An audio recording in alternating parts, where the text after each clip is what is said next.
Hello and welcome to this Genesis AutoCAD training video. This video will discuss how to set up a sheet file with a plan view. This video will cover starting a new file in SheetSet Manager, editing title block information, inserting views, editing view titles, adding column bubbles, and turning on the key plan. Let's begin. There are many ways to open the SheetSet Manager. The simplest is to type the command SheetSet. To open the SheetSet, simply click the Open flyout of the SheetSet Manager. Click Open and browse to the SheetSet file in the Sheets folder of the project you are working in.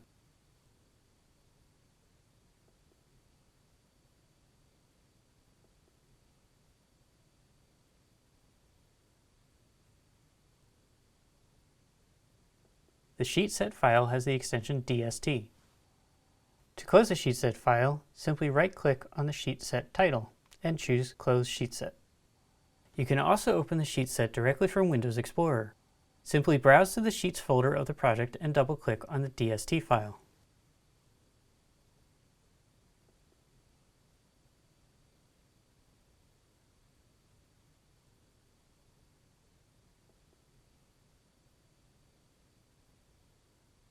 AutoCAD will open and the SheetSet will open within AutoCAD. However, my favorite way to open a SheetSet is to use the Genesis custom command SSO. Type the 5-digit project number in the SSO dialog box and click Find. The routine will search the Genesis directories. Once it has found the project you are looking for, click Open to open the SheetSet Manager. Now that we have our SheetSet open, let's create our sheet. To create a sheet, right-click on the discipline heading you are working in. For this example, I'll be working in Mechanical. Then choose New Sheet from the flyout. With SheetSets, remember, when in doubt, right-click. For standard sheet numbering and naming, refer to Genesis standards. First, type the sheet number in the number text box. Notice that AutoCAD is trying to be helpful by filling in the file name automatically. However, Genesis has a file naming standard, so you always need to remember to change the file name according to the Genesis AutoCAD sheet file naming standard. For reference, the project number can be found in the name of the sheet set.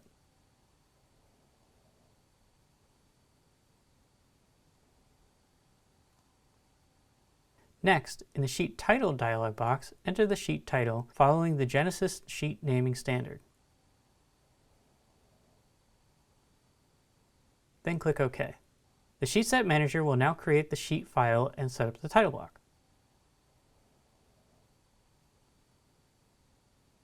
Looking down at the title block information, you can see that it is almost entirely filled out for you automatically. In AutoCAD, text and attributes with a gray background indicates a field.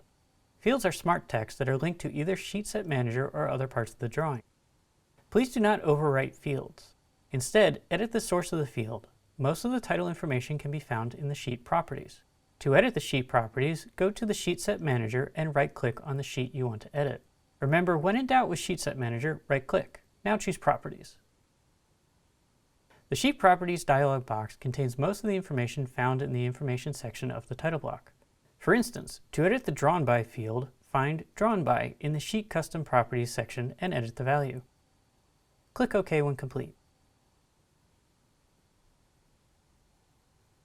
Notice that the Drawn By field still shows a dash. AutoCAD does not update fields automatically. In order to update the field values, you need to give AutoCAD a little poke. Use the regen command, alias RE, to poke AutoCAD and update the field values. Now that we have the sheet made and title block set up, we can add our plan view. To add plan views, go to SheetSet Manager and activate the Model Views tab. Then expand the discipline folder you want by clicking on the plus sign to the left. Next, expand the XREF whose views you want to insert by clicking on the plus sign to the left of the XREF name. If you do not see any views, click the green refresh circle at the top of the SheetSet Manager. The items with gray icons underneath the XREF are views within that XREF. Choose the view you want to insert. Right-click on the view and choose Place on Sheet from the flyout. AutoCAD will take a moment to load the information. The insertion point of the view will be the bottom left corner. Place the view on the sheet by left-clicking. SheetSet Manager automatically attached the XREF, made a viewport, added a view title, and edited the values of that view title, saving you a lot of time and effort. Even the scale is filled out and is directly linked to the viewport. The view name is the same name given to the view when it was made in the resource file. The next thing you need to do is add a scale bar. To add a scale bar, activate the common ribbon and click the scale bar button found in the common section.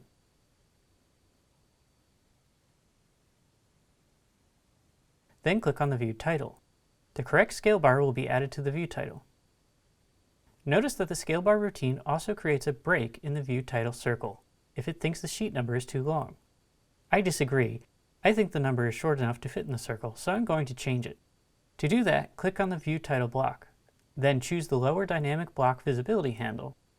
Then choose the closed option for this type of scale bar from the list.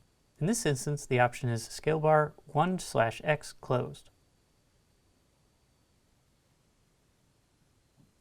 Now we have to edit the view title number. Notice that it is a field, which means we have to set the value somewhere else. To set the value of the view title number, activate the Sheet Set Manager. Go to the Sheet Views tab. Then find the drawing you are working in and expand it by clicking the plus sign to the left. Next, right-click on the view you want to edit and choose Rename and Renumber. In the Rename and Renumber view dialog, enter the number you want in the number text box. You can also use the dialog box to rename the view if you need to. Click OK when you are finished. To see our changes, we need to poke AutoCAD again with a regen.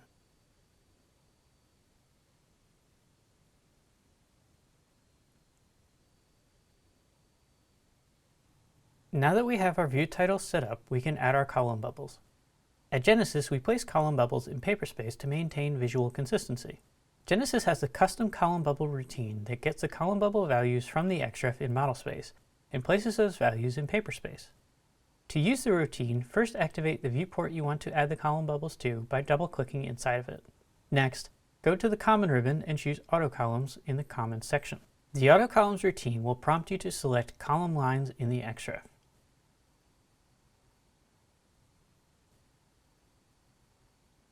The routine will lock the viewport so you can zoom and pan.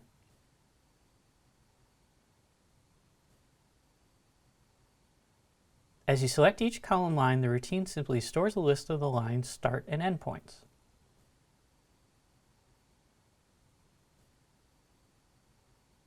Click Enter or right-click to stop selecting. When you're finished selecting the lines, the Auto Columns routine will prompt you to select corner to set rotation of the columns.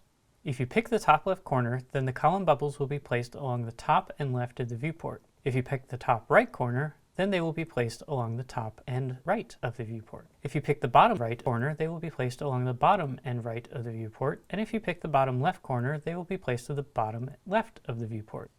Genesis standard is to place column bubbles along the top and left of the viewport, so we'll choose the top left corner. Once you pick the corner, the routine will bring you into model space and prompt you to select column designation. The large green X represents the endpoint of the first column line you picked.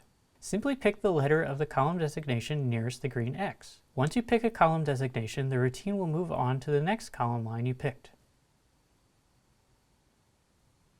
If you find a column line that does not have a column bubble or designation, you can click Enter to see if the column designation is on the other side of the column line. In this case, it is. So you can simply choose the designation now for that column bubble.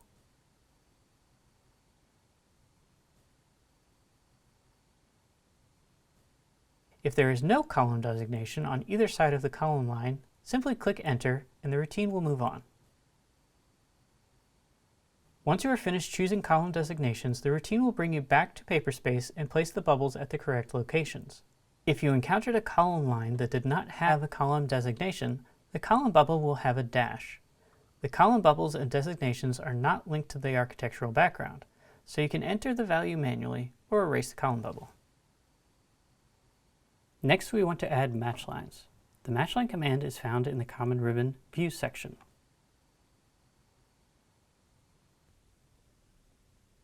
Pick points to draw your match line. We are only going to draw a single line segment at a time, but the match line routine will run until you click Enter.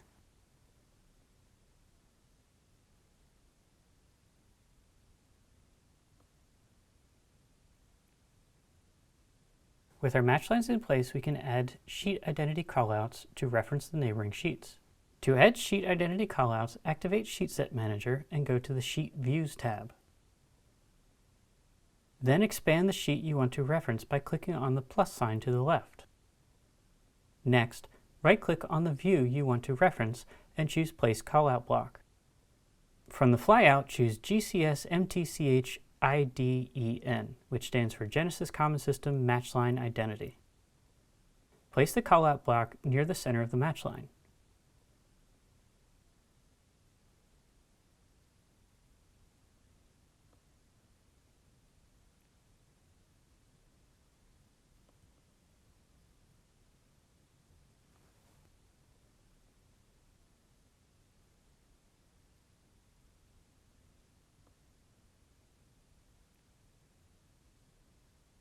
If you need to rotate the block, rotate it to the left of the line.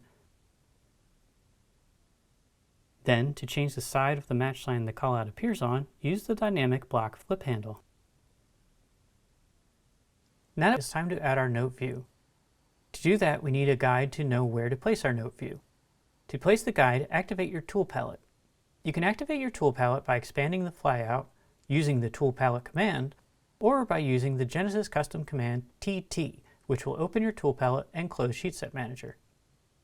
In the Common tab of your tool palette, choose the appropriate size detail grid block for the title block you are using. For this project, the title block is 30 by 42, so we'll choose Detail Grid 30 by 42.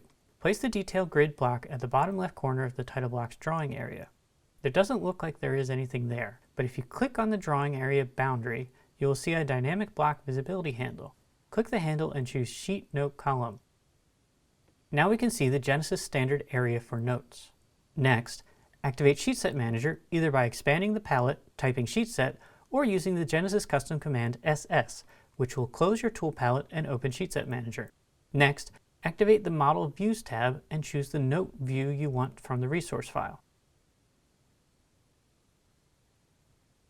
Right-click on the view you want to place and choose Place on Sheet. After a moment, AutoCAD will load the view into your sheet with the bottom left-hand corner as the insertion point. We want to align the view to the upper right corner, so we'll place it anywhere for the moment. AutoCAD doesn't know the difference between a view for a plan or for notes, so it automatically places a view title. Simply delete the view title.